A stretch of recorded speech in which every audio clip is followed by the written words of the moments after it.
Welcome to Embedded FM, the show for people who love building gadgets. I'm Alicia White, along with Christopher White. Our guest today will be Mike Vandervoorde. We're going to talk about test-driven development and open source, among other things. Before we get started, I'd like to remind you that we have a contest going for another week or two. Email us to enter the contest and tell me what you'd put in a satellite. Be as fanciful as you want. The contest winners will be chosen randomly. It's only for my amusement. We have 2 copies of my book and 1 copy of Kerbal Space Program to give away. So why satellites and Kerbal? Because this contest is sponsored by Planet Labs, a new kind of space company based out of San Francisco. They're building satellites to photograph the Earth every day, the whole world. And they're ditching the old, slow-to-get-things-done mindset in favor of developing a new approach to space development with cheaper hardware and faster cycles. They've already put over 80 imaging satellites across 7 major hardware generations in orbit. Right now, Planet is on the hunt for embedded and electrical engineers, especially intermediate to senior level people. If you want to work on space gadgets, and who doesn't, reach out to them at embeddedfm@planet.com. And there are 40 positions open, planet.com/careers, and send me your contest ideas. Now to our guest. Hi, Mark. Thanks for joining us today. Thanks for having me. Could you tell us a bit about yourself? I am officially a consultant for embedded software, and but that always sounds kind of pretentious or something, so I go with I'm a maker of things in ones and zeros. I don't know about the whole consultant pretentious things. That's what Chris and I do. Yeah, we have to do some soul searching after this. But you also teach a class, and you wrote a book. Yes, just recently I started a class with a friend of mine. It's to teach people how to do test-driven development for embedded software, and that's what the book was about too. So we talked about test-driven development, or TDD, with James Grunning about a year and a half ago. But for people totally new to the idea, what is test-driven development? It's a method of creating your software by writing tests for it or specs for it. It's saying what you want to happen before you actually write the software and then letting that lead your design. It's less about testing and more about driving good design, I guess. This sounds dangerously close to planning out what you're doing. It does. And it's just planning out what you're doing in little tiny steps and then having a nice little validation when you've actually done it that, yes, I followed my plan. Woo! I've always really focused on the unit tests and having it be more about the testing part and less about the planning part. So I kind of like this idea that it is as much about the planning as it is about actual testing. Yeah, it works pretty well. But when you come up with code that is already extant, somebody already wrote it, do you have an opinion about that? Should you go back and do unit tests? Should you go back and make a spec and make a plan? There's definitely purists who go back and they make a test for every single feature of everything they're going to be working with. I don't tend to do that myself. I tend to write tests for the things that I'm going to be interacting with to verify that it works the way I think it does. And then I can go from there. And I don't worry about exhaustively testing all of their features. I hope that they got their job right, and then I can move on and do mine. Do you get pushback for TDD? Oh, yeah, of course. Anybody that's preaching a philosophy or a method of doing something, you're going to have people that agree with you and disagree with you. And I'm not the zealot type, but I guess I try to just be the type that's, hey, this has worked really well for me, and I can hopefully teach you how to do it the way I did, and maybe it'll work for you, and that's awesome. And if it doesn't, don't kill me. So it's not a religious war for you? No, not really. I certainly work with people who are much more into it than I am. And does test-driven development is it a reaction to agile programming where it feels very seat of the pants and we're just going to plan this week by week, story by story? So I use Agile, but I would not call myself an Agile expert. So I don't know how it started originally. I believe that test-driven development was actually part of the original Agile philosophy, process, and everything. I could be wrong about that, but... No, definitely. It was. Okay, yeah. So I think it's baked in right from the beginning because they don't have this huge pre-planning step. And so this is the lightweight replacement to that. Right. James, in his book, uses CPPU test, which I have found a little difficult to get set up in an environment. But you have some other testing frameworks you work with. Yeah. So primarily the main framework is Unity, which if I could rename things, I would name it something different at this point because everybody assumes that it's Unity 3D, the open source graphic framework. But this is Unity, the open source testing framework.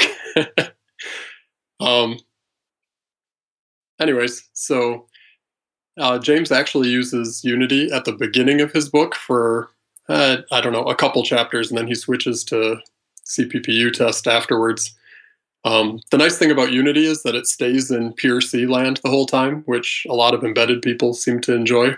And it's focused almost completely on embedded development. So embedded. Oh, sorry. Yeah, go for it. Embedded is special. We're kind of ignoring that fact that test-driven development in embedded is different than test-driven development on web applications or normal high-level applications because you're dealing with hardware and things and device drivers. Right. Nobody else worries about registers or tick timers or things like this, right? Right. So 2 questions, I guess. Do the different frameworks have different capabilities with respect to testing embedded versus other things? And what are some of those challenges and how do you get around them? Boy, where to start on that one? Sorry. No, that's okay. So I guess I'll start with what some of the challenges are. So everybody comes into unit testing and assumes that if you're writing embedded software, that the best way to do that is to test your code on your target. And that's, from my experience anyways, that hasn't been true at all. It's much better to test your code in either a native app or native on the host machine that you're working on, whether it's Linux or a Mac or Windows or whatever, or in a simulator. And the reason is because you have full control over everything. When you're working on a actual target and you want to write something to the USART, you now are dealing with an actual peripheral USART and it behaves a certain way. And it's very hard to fake out what happens when I get this weird error, what happens when this bit flag says that my queue is full or whatever, right? And if you're on a simulator, you can fake anything you want to fake. So most of the frameworks that I'm familiar with for testing C and testing embedded code, they actually are made to run natively instead of on your target system. And since I usually develop in Windows, that means it would run all in Windows. I would write I would write a class or an object. Since we're in C, I would write some functions. Yeah. And then I would call them from my native app. I would run it all in Windows. And if I needed to work with a UART or some other hardware, I would go ahead and simulate the basics I could inside that app. Right? Yes. Yep. Yeah, exactly. And you don't have to get all super fancy and try to make a peripheral that acts exactly like, the USARTs or the register sets or whatever. You can treat almost all of it as if it's just RAM, and that way you can set it to be whatever you want ahead of time and then double check that your code is changing what it's supposed to. That does mean, though, that you have sort of two things to worry about, whether you're modeling the hardware correctly and whether you're writing your own code correctly that runs against the tests. Yes, so it's absolutely. kind of a cascade. Well, these tests work and pass, but it turns out I modeled the UseArt incorrectly, so they really shouldn't pass. Yes, and that definitely happens. I've one of the things that I used to talk quite a bit at conferences and stuff about system testing, and I'm still a big believer in system testing, even though I spend most of my time telling people about unit testing these days. Unit testing or test-driven development, it's definitely not a replacement for actually having some sort of overall, my whole system works the way I expect it to. No, of course not. So let's say you're writing a file to, I don't know, I've been thinking a lot about inertial sensors lately, to interface to an accelerometer. You have a couple of things going on there. There is the lower level, say I squared C, and then there's the dealing with the registers on the accelerometer, and then there's presenting a nice interface. So somebody can come and say, what is my acceleration right now, and what's my sample rate, or something like that. Where do you start? Yeah. I mean, I guess you start by installing Unity? Or yes. do you start with a pen and paper and design out what everything's going to be, block diagram like? Well, I guess for me, I happen to always, when I work on a project, I have Unity and CMOC and a couple other tools all set up already. So my going in position is that I'm going to be using those things. But once you have all those things configured, then you do a little bit of paper planning.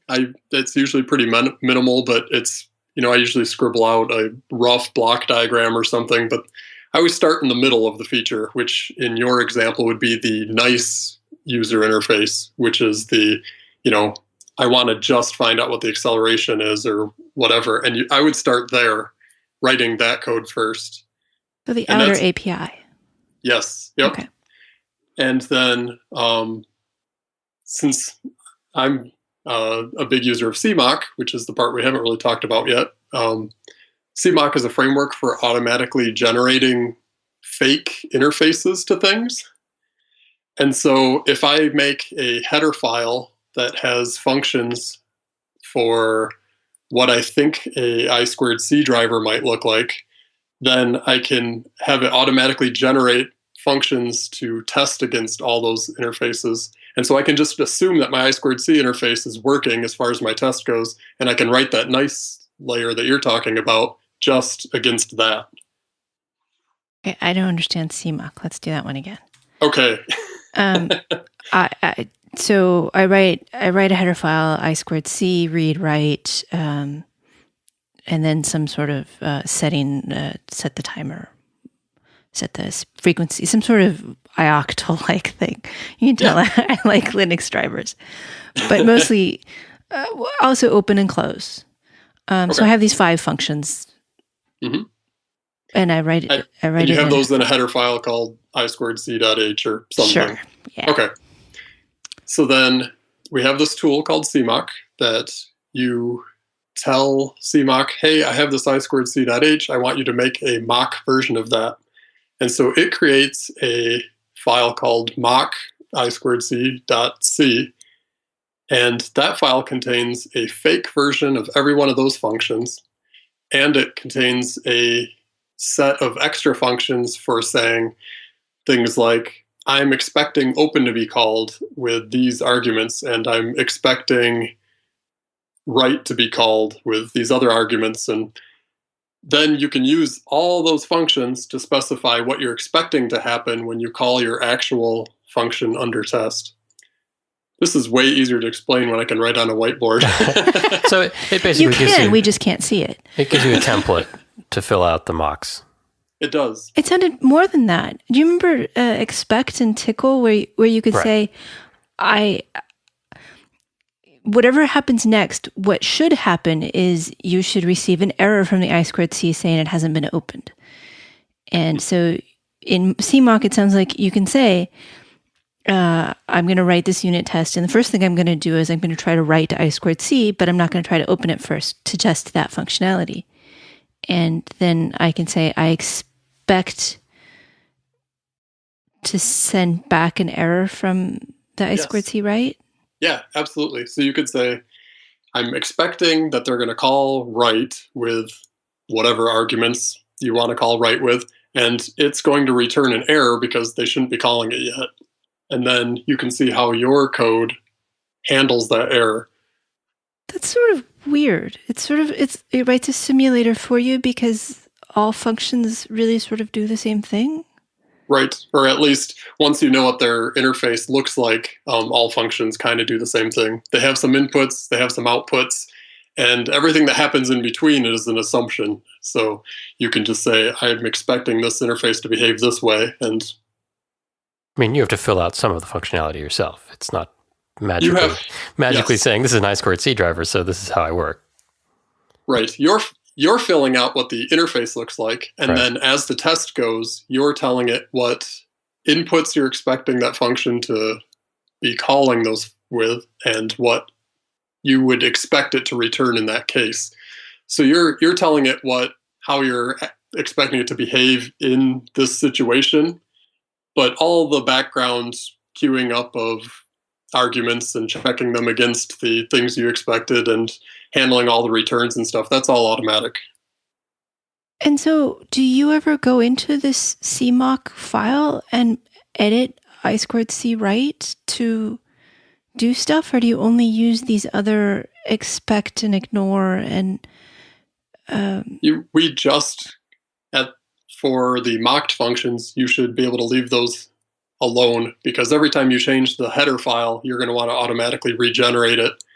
And so you just burn it, or you just pull the whole thing into your make setup, whatever your make setup looks like, so that these mocks automatically get generated on demand. There are certainly places where you will want to have some custom control over it, and CMOC lets you do that by, instead of running the typical mock, you can say, hey, I want to stub it instead and use this function that I wrote that does this custom thing. And that could mean, trying to think of a good example here. Let's say you have a function that you pass it a pointer and you're expecting that function to fill the buffer that points to. CMOC's not particularly great at things like that, where it's this weird corner case of you're passing it as an input, but you're expecting it to actually fill it, and then, the results have changed. So in those cases, you can just stub it out and do whatever you want. Okay. I mean, stubbing it out is sort of what I would have done naturally. I mean, I would have made a function that looked a lot like my I squared C function, except instead of using registers, it sort of did what I thought it should do as I was doing my testing. Right. And this whole CMOC thing is very cool, but it's a little weird, because that means every time you call I squared C right, you have to have all of these expect things, because I squared C is something that it doesn't give you the same answer each time. It depends on what your inputs are and the state of the world. And so you have to have a whole bunch of these expect functions for every time you have a call. Yes. Yeah. Which, if you're writing a lot to it, it can get a little bit tedious, but it is still all pure C. So if you want to pass in an array and then iterate over that array and call an expect for each one, you can do that. It's a shortcut from making you write a stub for every single function you talk to. I guess the other thing about it is you're only going to mock the things that your current module is directly talking to. So if you get 6 layers away from this I squared C driver, you're never going to be talking to the I squared C directly anymore. You've got all those nice layers in between. And so at that point, you would just be mocking those layers if you were testing something. Well, one of the things I like about this mocking system, or just being able to do this sort of thing with mocks and whatnot, is that it kind of makes you layer things, because if you don't, then you have to deal with mocks all over the place. Yes. But if you nicely layer things like a good design, then you have only a few things that call you and a few things you call, and you don't have this giant tentacle kraken going all over your code. Yeah, you've definitely nailed it. It's a big motivator to not pull in 50 mocks. And it's a pretty big motivator that you don't have to be so stressed about working with hardware anymore. Now your hardware is just going to do what it's supposed to do at this time, and you aren't really building a simulator. Right. You're building a header file, which you probably got from somewhere else, like the driver you actually wrote. Right. And then it's doing stuff, and you aren't building a whole processor simulator, which I think is something people fear when you talk about test-driven development. Yeah, right. They're afraid they're going to have to build an emulation of their entire system from scratch, and nobody wants to do that. No. I mean, that's a real barrier to entry, I think. Yeah, for sure. Okay, so let's see. Where were we in this example? We installed some stuff, which you glossed over because you haven't installed it lately. But that's a barrier too, but I think we should continue to gloss over that. Yes. And it's actually the big barrier right now. I guess as we've developed these tools, which I should start by admitting, I'm not the one who started these tools. Some awesome people at Atomic Objects started, and I just happened to be the first embedded project that they used it a lot. And so I became a big part of improving the tools to make them more usable. And as open source projects grow, I think each big phase is how can we make it easier to use for the next group of people? And then when all those people are familiar, then it's how do we make it easier to use for the next group of people? And so we're on like our third or fourth iteration of that. So other people worked on these, but now actually you're the primary on these open source projects, Unity and CMOC. And Seedling, was that the other one? Yes. So I'm the primary on Unity and CMOC. I've never actually used Seedling on my own. It's on your website. I know. Well, I've been involved in developing it, and I've been a big part of continuing to maintain it, but I'm not the primary person on Seedling itself, and I don't use it myself because it's like this giant framework that's made to help people that don't understand how all the tools work together, and I do understand how they work together, and so I'd rather just do it the slim, tedious way. Okay, but you are lead on Unity and CMOC. I am. Yep. What does that mean? It means that I spend more time than I should answering forum questions and chatting with people and looking at code submissions and trying to figure out exactly, does this fit in with where we want this tool to go overall, or is this just noise that people are going to get confused about? And it's a lot of being as friendly as I can and encouraging when people submit something, because it's a rare gem when people actually submit something to a small open source project. But it is an application that isn't embedded, and no. So isn't it strange to be developing for non-embedded at this point? It is, because the rest of my job is all embedded work, and yet this thing I'm known for it's for embedded stuff, but it's not embedded itself at all. I want to get back to embedded software versus non-embedded software, but first I want to go on with open source, and it's a lot like herding cats. I mean, people are volunteering their time. They're only going to work on what they want to work on, and your goal is to get things done, and yet you don't get paid either. How does anything get done? Sometimes I wonder that. There's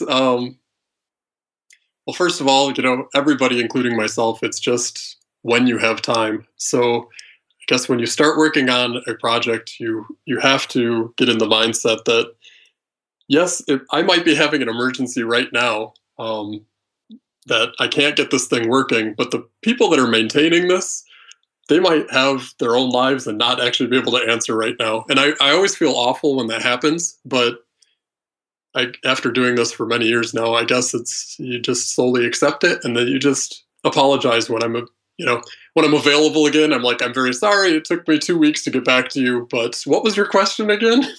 Ouch. On the other hand, the code is open. If they had that big of a problem, they can try to fix it. Some of them, yeah. So that's part of the extra challenge with this project. So it's a project for embedded developers. Most of us embedded developers are C developers, and maybe some of us branch out into C++ or maybe a little further than that. But CMOC itself is written completely in Ruby, which is not in the primary skill set of most embedded people I know. No. No. Yeah, so we get a lot of, I would love to help you with this, but I don't know what you're talking about. Why was that chosen? Do you know? Just because it's great at string manipulation and parsing, or? Yeah, it's really, really good at things like this, where you can tear apart a header file in no time flat, and then just go, I'm going to generate a bunch of code with that. It's a great language when you know it, but it's not the primary skill set for a lot of embedded people. And we've talked about a number of times now. We've talked about, well, maybe we make a C or C++ version of CMOC just so that people can be more involved in it, or, understand what's going on. Is it hard having a tool that is supposed to make your code better, and then everybody looks at your code and says, well, I thought you were trying to make my code better. That's not good code. I mean, it's one of those, being a reference, are you held up to a higher standard? Maybe. I don't know if I actually am or not, but I always feel like I am. I feel really, really guilty every time somebody finds a bug in Unity. I feel really guilty anytime somebody finds a bug in my book, even if it's one that's already reported. It's like physical pain. It is, I tell you. And I think it makes it all the worse that Unity's been out there now for I don't know when we actually made it open source, but we've been working on it now for 10 years, and most of that it's been on the web somewhere. And it shocks me just how many bugs people can still find today. I'm like, man, how junky was this thing when we posted it? Does it have unit tests?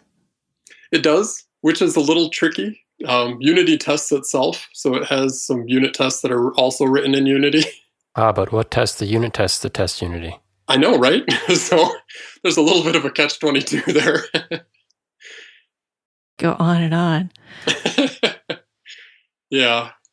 So going back to my accelerometer, and we've written the API because somebody else needs to know that, and that's good design. Yes. And we've written a header file, and CMOC has magically made that into something we can call and control. Yeah, auto-magically even, yeah. And so now we write some code? Yes. So now code. Yes, so now you've written a test using the mocked version of I²C, and now you can actually write real code that proves that your interface can do what you're hoping it can, what your specifications said it can. Okay, let's set the sample rate on the accelerometer. Okay. Because that's a pretty easy function from an API perspective. Yeah. And it's pretty easy function from I²C. We're just going to write a register out there on the accelerometer. It's test-driven development, so we're going to start by writing a unit test that presumably this is what we want to have happen, which is when we call this function set sample rate to value X, when we read sample rate, it will be value X. Yes. And then it fails to compile. James, when I went through James's class, he was like, and then you compile, and it fails to compile because those functions don't exist. And I was like, oh, come on, I can skip that step. And I guess this is where CMOC is fun. You do skip that step. because CMOC is going to go through and it's going to actually, well, you're talking about the making the actual function that you want to test, right? Yes. Oh. No, my I2C driver sort of exists out there now. Yes. My mock. Yep. Yeah, so that exists out there. You want to write your real test. I guess the pure TDD developer is going to follow James's method, and they're going to actually let it break. But I've always started by, I always throw the function that I'm testing. I always throw that in there, and I just return something that I know is wrong all the time. So if it's a function like you're talking about, this function that's going to set our rate, right? Yeah. Does it have a return code? I don't know. Aren't we designing it now? Checking? Yeah, I think it should, because okay. We should have return codes for just about everything. Yeah, it doesn't always succeed, so we need to know when it fails. Or exactly. 0 isn't a valid sampling, right? Yeah. So yeah, your number could be wrong or whatever. So we'll say it returns a status code. The nice thing about status codes is you can always set up a status code that means I haven't actually implemented this function yet. And you can just start by making a function that returns that. That's usually my starting point. And then I compile it and make sure that everything works. I like that a lot better, actually. It feels better. It does. And I trust myself to take that one tiny little step, I guess. I cut other corners too. We can get into that in a minute if you want. I do actually believe overall that TDD is a good method, but I kind of practice a very close to test-driven development. As long as I'm not changing the tests and the code at the same time, I think you're doing pretty well. Yeah. I mean, I have heard people say that writing tests like this means you're writing your code twice. And when the person who said that to me said that derisively, and I was like, yeah, exactly. That's the great thing. You are deciding what the plan is. You're implementing it two different ways. And if both of those ways agree, then you probably implemented the plan. And right. If one of them doesn't, then you did not implement your plan, and your brain and your hands are not in agreement with what was going to happen here. Right. It's the double accounting thing, right? Exactly. Yeah. Yeah, and we've used that technique in hardware all the time on safety critical systems where you have two sensors that have to agree or else you screenplay murder. So there's no reason not to extend that to software. Yeah. So, okay, do we write our test and then it returns, I have not implemented yet. And then we go on and we write another test, or we go back and we just make that test do more stuff? Well, I guess at this point we've written a test. We've made a stubbed out version of our function, right? That's returning an error. Yeah. And so at that point, I would actually run the test and it would fail because it's not actually doing the things we that told CMOC that we were expecting to happen. And so it runs the test and it says, oh, by the way, you never called set rate on the I2C function. And it tells you what line you gave the expectation, and it never happened. So clearly something was wrong. And so then I would go in and fix that particular thing before I moved on to adding more tests. And that is more of the pure TDD thing, right? You always want to have everything green before you go back and make more broken things. Well, that's one of the things that I've been thinking about. There are a couple open source projects that I want. Well, really, I want to move them from floating point to fixed point so I can use them on more processors. Oh, nice. But I don't want to start that refactoring until I can have some tests so that I know I don't hideously break things. Oh, hey, this is earlier on you brought up what happens when you talk to third-party libraries or things like that. And this is exactly that type of a thing. Like, personally, I wouldn't go through and write a test for everything that your old code could possibly do, but you want to write tests for the things that are going to be touching the things that you're changing now, I guess. You want to say, this is a snapshot of how I expect this thing to work, and then you can go through and refactor your code to be fixed point and have some confidence that everything is still happy, right? Well, I'll probably be changing every file, every function in every file. Ooh. Well, things are passed around floating point even when they're not touched. They're just passed through. True. But I have to change that type. And my tentative plan is to copy the code and have a floating point version and a fixed point version instead of having a pound def typed. But I haven't really figured this out yet. How do I... Okay, you control an open source thing. How do I suggest to these two open source projects I'm thinking about, I want to add tests to your system without making it sound like they were doing it wrong all along? I mean, I'm really impressed that this code exists, and I'm really happy, and I'm so happy I want to make it more flexible for things I want to do. Yeah. But I also don't want to be that jerk that says, I'm an engineer and you're hackers, and I'm going to do this right. Yeah. Well, I think just going into it already, it sounds like you're worried about what other people are feeling, and that's a good going in position on any open source project. It's really about being nice and respecting everybody that has worked on the project. As for how to actually get this done, in this particular case, it sounds like your best approach might be, hey, I'm really excited and want to add this fixed point version of your stuff because your stuff is so awesome, but I want to make sure I didn't break anything along the way. So I'm thinking of writing these tests for it. I'm thinking of using this framework. How does that sound to you guys?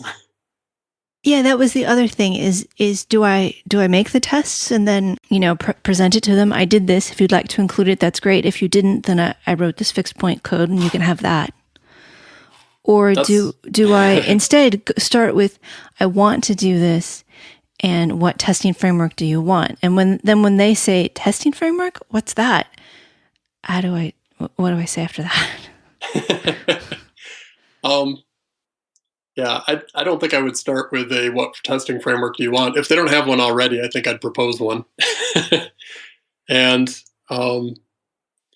just because, I don't know, as a person that's already running a couple open source projects, people have a lot of really cool ideas that they bring to you. And it's way easier to get on board with these people's ideas when they give you the information and I don't have to go Google it myself. That's a good point. Well, how do I choose Unity and CMOC or CPPU test? Or there are other ones out there. We mentioned Seedling earlier, which I guess is an easier form of doing it. So Seedling is just a build framework that kind of wraps up CMOC and Unity and some other tools and tries to make your life easier so you don't have to figure out how to wrap all this into a make file or a rake file or whatever. How do I decide which unit testing framework to propose? Oh yeah, because there are a lot of them actually. If you go to, there's a website or a page on Wikipedia that has all the unit testing frameworks for just about any language you can imagine. And I believe last time I looked, there's something like 20 for C, which is a lot of choices. Well, I don't want to spend all my time doing this. I just want something that will work. I would rather spend my time on the code that I want to do, not on dorking around with unit tests. I know. And I'm not really... I'm most familiar with my framework, obviously, and then a couple of the others out there. And I'm fine with you selling me your framework. This was not meant to be a, please give me the pros and cons of each. No, I know that. I guess where I'm going with that is, so I'm very used to answering the question of, do I need to use Unity or do I need CMOC and Unity, or should I be using Seedling to wrap this all together? Or I'm used to answering the question of what of the tools that I'm working on does a particular person need for their project? And I get that question so much actually that We made a Decidatron on our website that helps people make that decision. I've seen the Decidatron. Yeah. It was cool, although I think I answered like the first 3 questions and then it had already made a decision. Oh, yeah. But I, of course, answered them like, well, of course I know what I'm doing, which, probably wasn't true. I know what I'm doing code-wise, but... Yeah. I will link to the Decidatron in case anybody wants to try it for themselves. We're hoping that someday we can strong arm somebody who has some web development skills into making the Decidatron like an actual fill out your form and have it, animated stuff and look cool. Right now it's a big table that you look up the answer on, but Yeah, so the first question is, if we walk you through how all this works and give you some handy examples, would you be comfortable setting up your own build system? And you get 16 points for sure, why not? And 0 points for yikes, I'd really rather not. And you have to add these things as you go along yourself. There's no push the button and make it a game. But that seemed really appropriate for working on embedded systems. See, exactly. I should have put them in hex, really. That would have made more sense. Yeah.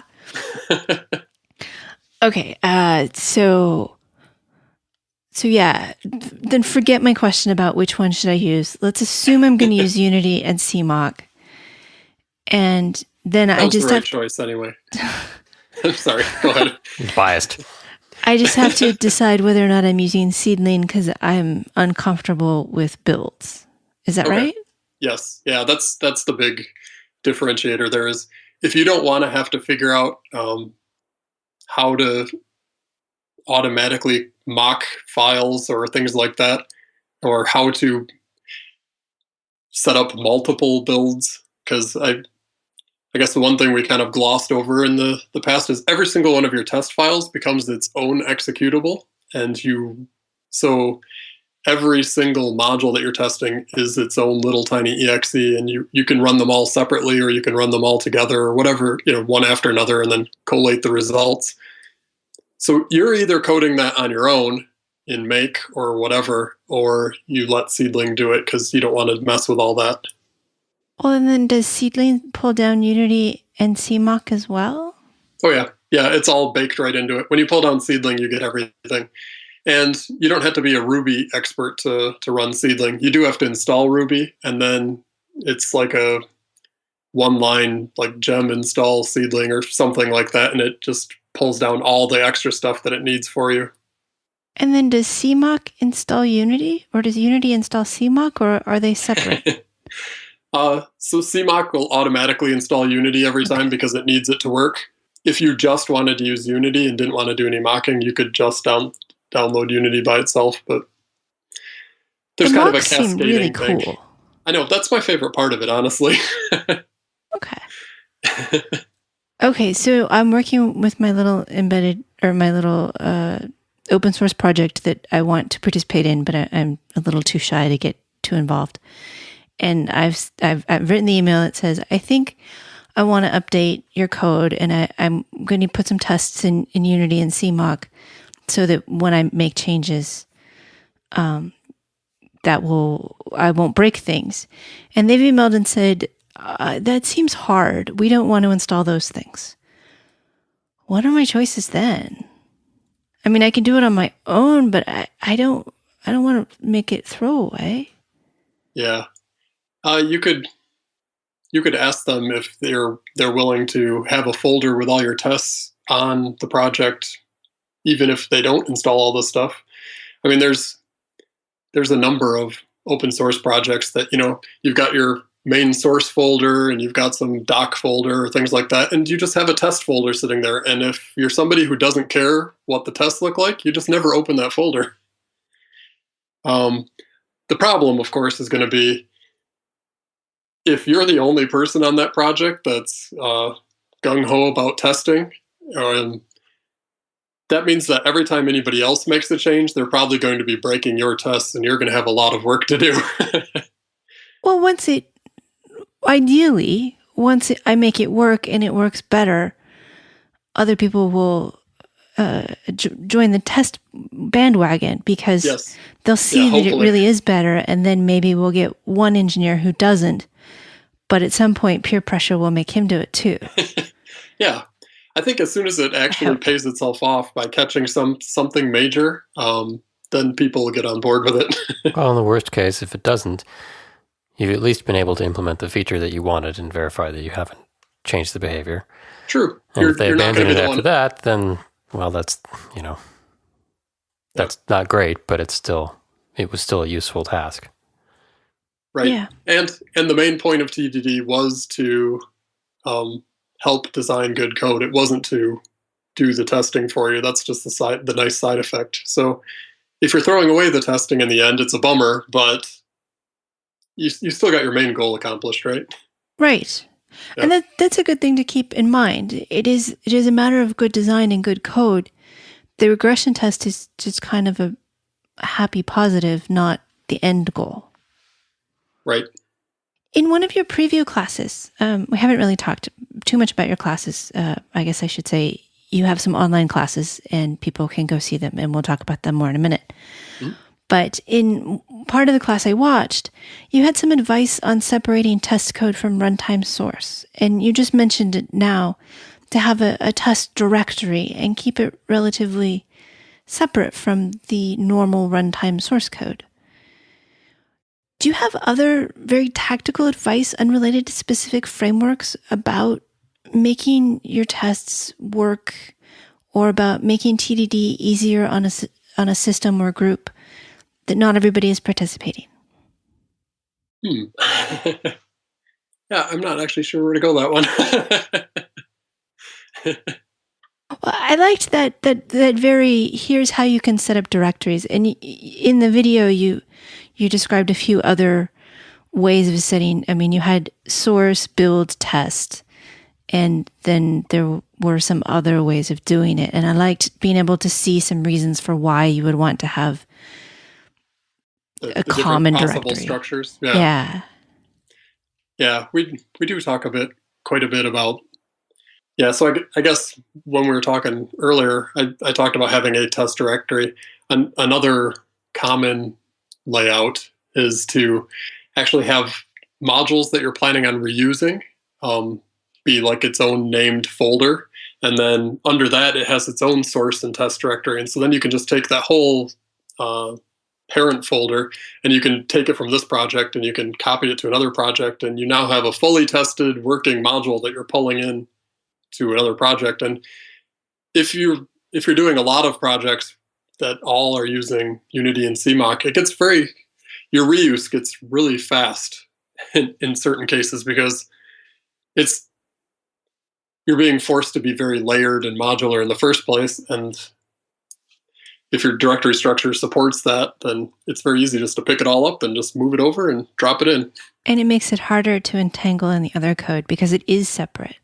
Right, exactly. And I like what you just said about a module or a small sub area gets its own directory. You don't just make one giant common directory, because it's a lot harder to keep things separate.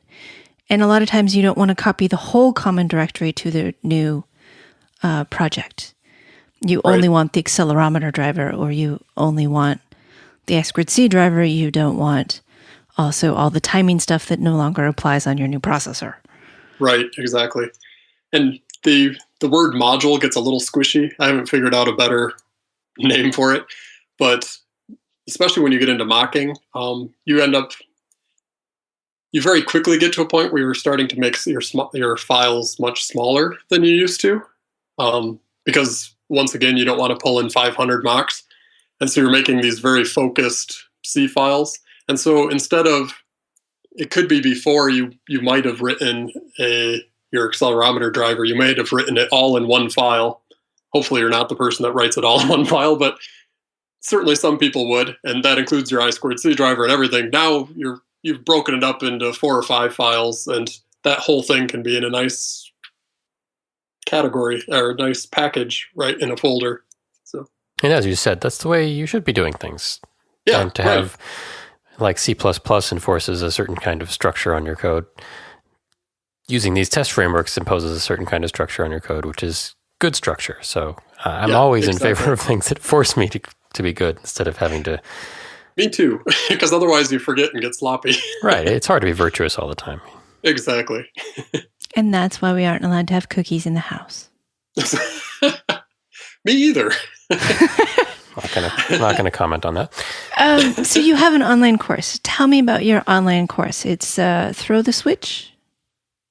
So our online, our online community is Throw the Switch, and that is where I guess that's kind of the central hub for where our projects are and where the blog is. And we've just recently launched a class. Mike Karleski and I, one of the other main developers, we just recently launched a class that's on Udemy, but you can get to it through our Throw the Switch website. And the class is mostly trying to teach people how to do test-driven development and such, and particularly for embedded. And it answers a lot of the questions that we get over and over again. The how do I get started, and why do we do it this way, and all the weird corner cases, and and sometimes just setting it up and figuring out how to use things. Yeah. Let's see. It was $95 for about 16 hours of coursework. Is that right? Yes. Yeah. Yep. Which includes, it's mostly project driven, which was a big thing for us. We wanted to make sure that too many times you sign up for an online course or any course, and it ends up being like these little toy examples that aren't close enough to the real world that you walk away and you go, okay, that's nice, but how do you actually do it? And we didn't want to be that class. So we start out in these smaller projects and it eventually builds up to be a very large project that you can take and use when you're done. I hear about a lot of companies who have courses they go to, and it can be quite expensive. Do you do the in-person courses as well? I hate traveling. Me too. Me three. Yeah, so I have not so far. I've taught a couple companies locally, just here in Grand Rapids, and I enjoy it when I do that sort of thing. But I think that's never going to be my career. I'll leave that to the James Grennings of the world. Well, and I mean, his class was good, and we did some lecture, but quite a bit of the week was working with the client's code. Yeah. I didn't get to stay for that because I wasn't the client. So I can totally see the value, but for people who are talking about lunchtime brown bags and getting together to have a club to start learning this, it wouldn't be hard to go through this in 3 or 4, or heck, take 3 months and do an hour a week, right, sort of class, and it becomes cheap that way. Yeah. And it's something you can do on your own time. You don't have to plan your life around it. Or you can probably get your company to pay for it and to give you time and space to do it. Yeah, that's the way we're hoping it goes. We hope we can bring a lot of people to use the tools and understand them. And as a side effect, we're charging for it because then it lets me work on these tools more.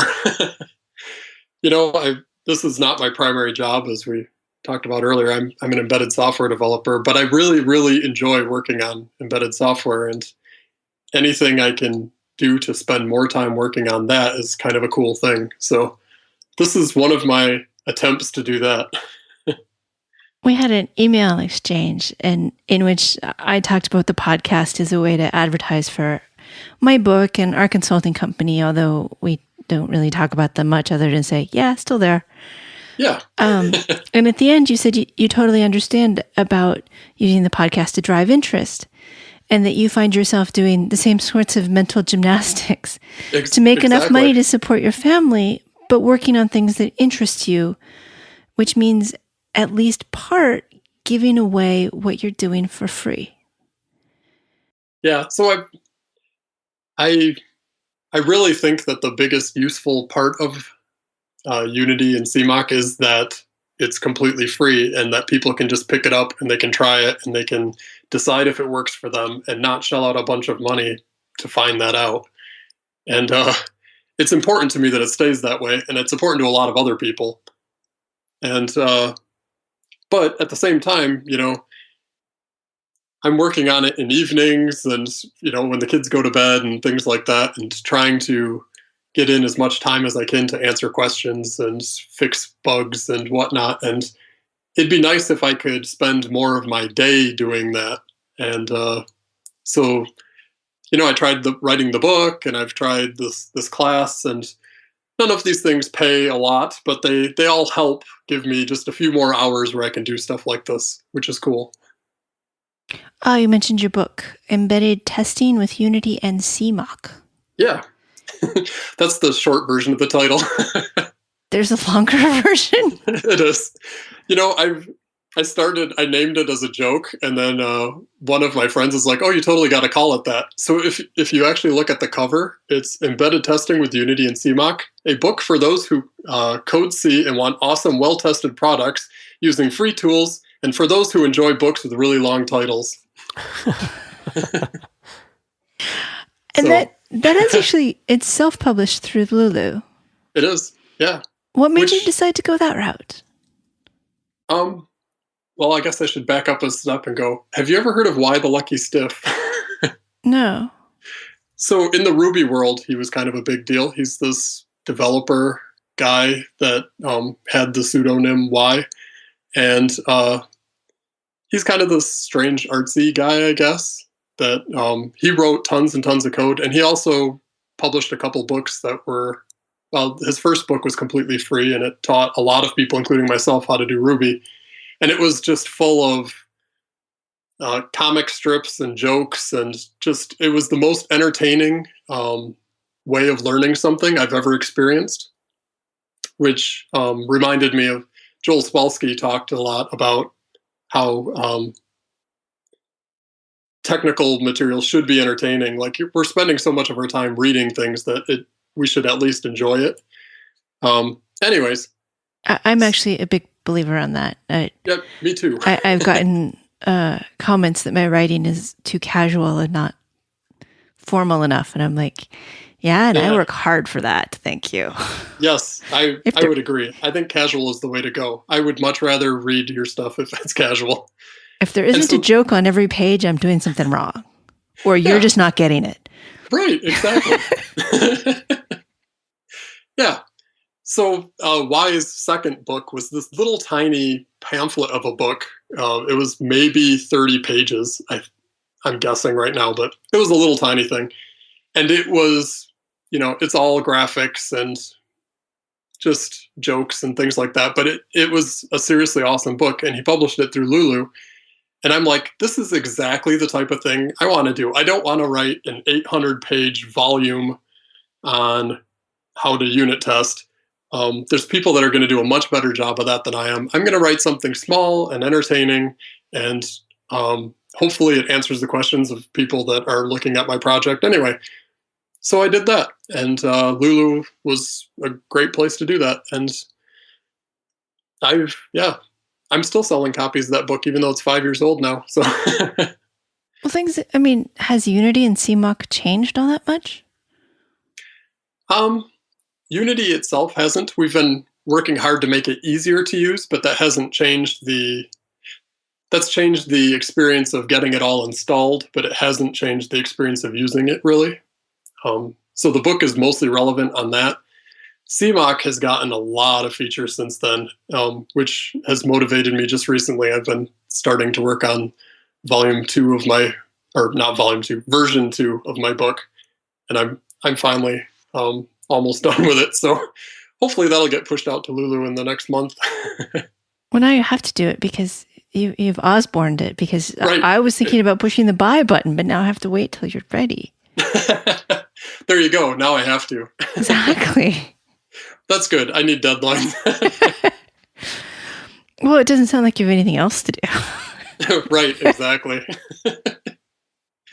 So the videos, mm-hmm. 19, 16, I don't know, how many hours of videos. I like books a lot better videos require too much of my attention and they tend to go too slow.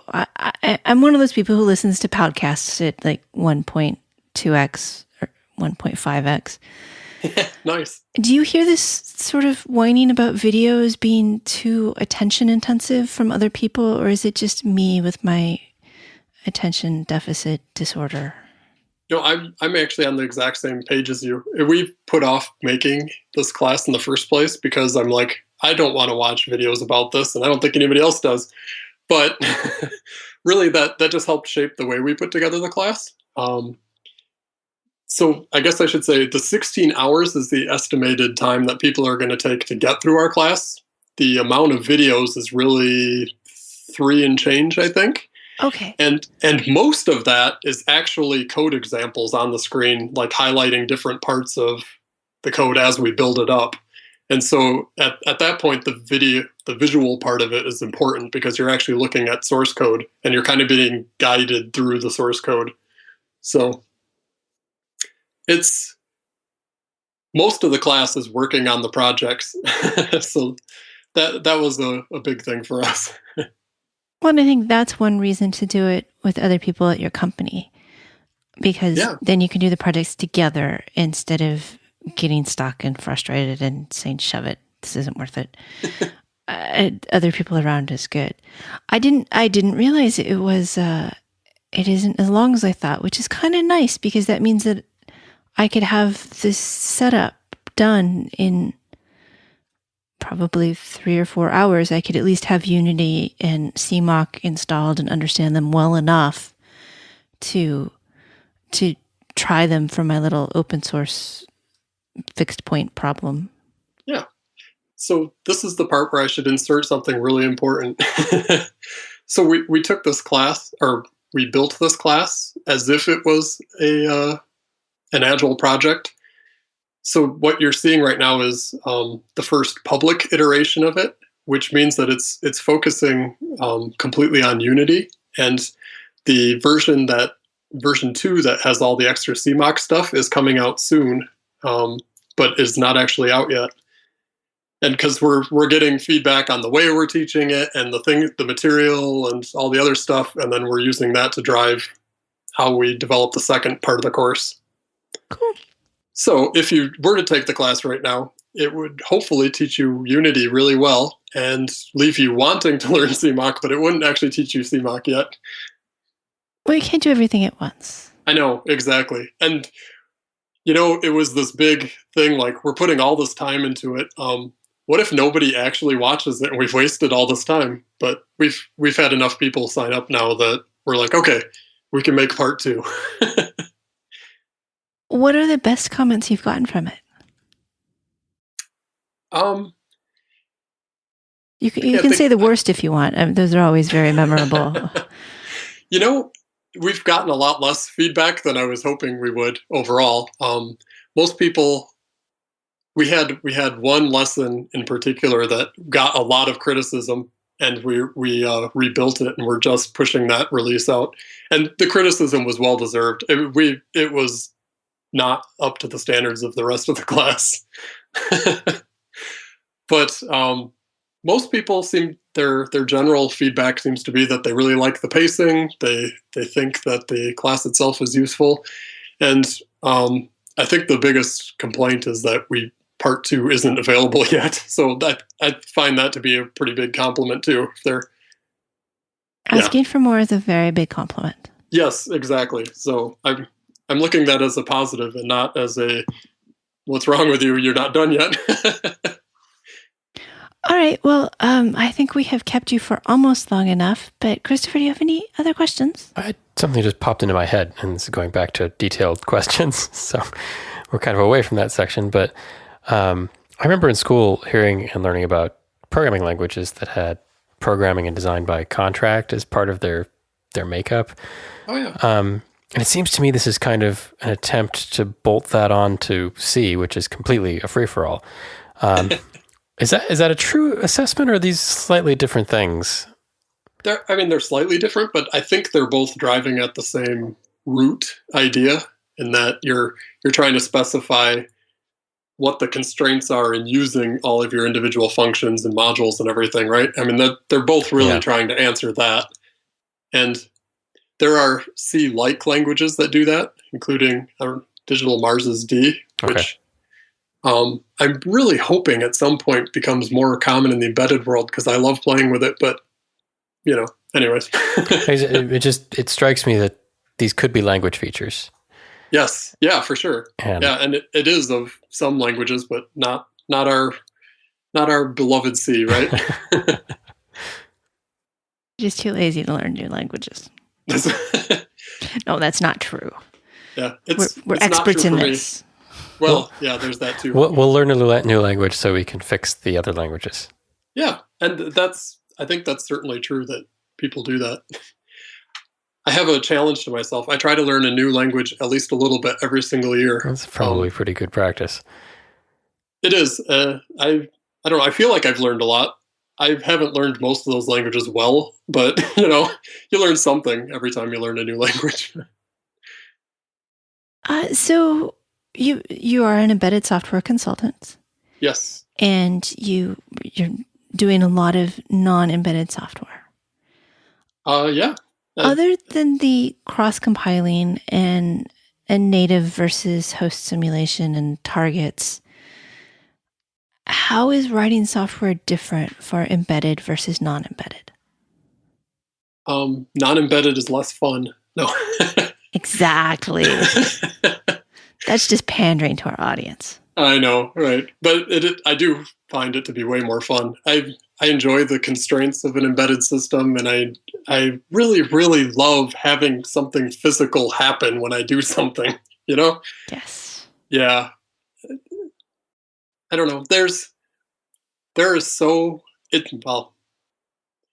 Okay, this is what my perspective of non-embedded software is. And it's a very limited perspective because obviously I don't do a lot of it, but non-embedded seems to all be about the SDKs that you're working with. Like nobody writes anything from scratch, I don't think, in the non-embedded world. They're all dealing with a pile of libraries and APIs and whatnot, and they're just working with learning all of these APIs and how they all work and all the nuances. And that's the whole challenge, I think, of regular software.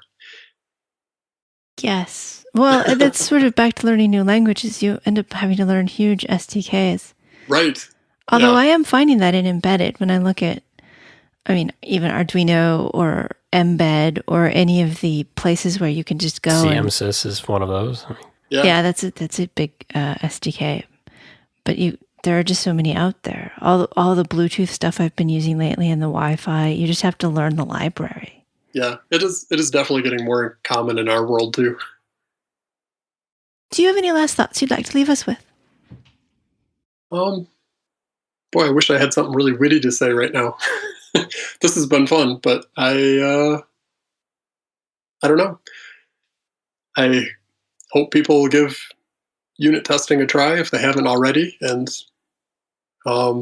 if not, I hope they still enjoy their embedded software. Just keep it away from us. Exactly. My guest has been Mark Vandervoorde, maker of Things and Ones and Zeros. He's also the author of Embedded Testing with Unity and CMOC, and a much longer title that I'm not going to remember, and an instructor of using Unity, and soon an instructor of using CMOC. And if you would like to know more, there are links in the show notes. Thank you, Mark, for being here. Thank you. This was fun. Thank you also to Christopher White for co-hosting and producing. Special thank you to listener and previous guest, Chris Svek, for suggesting we invite Mark on. And also thank you for listening. Finally, thank you to Planet Labs for sponsoring our contest. Don't forget to send them your resume, embeddedfm@planet.com. And don't forget to send me your satellite idea to enter the contest. That is hitting the show notes, hitting the link on embedded.fm or emailing us show@embedded.fm. I have a final quote for you from Theodore Roosevelt. This one is sort of related, but probably more related to what I've been doing with my life lately. Far and away the best prize that life has to offer is the chance to work hard at work worth doing.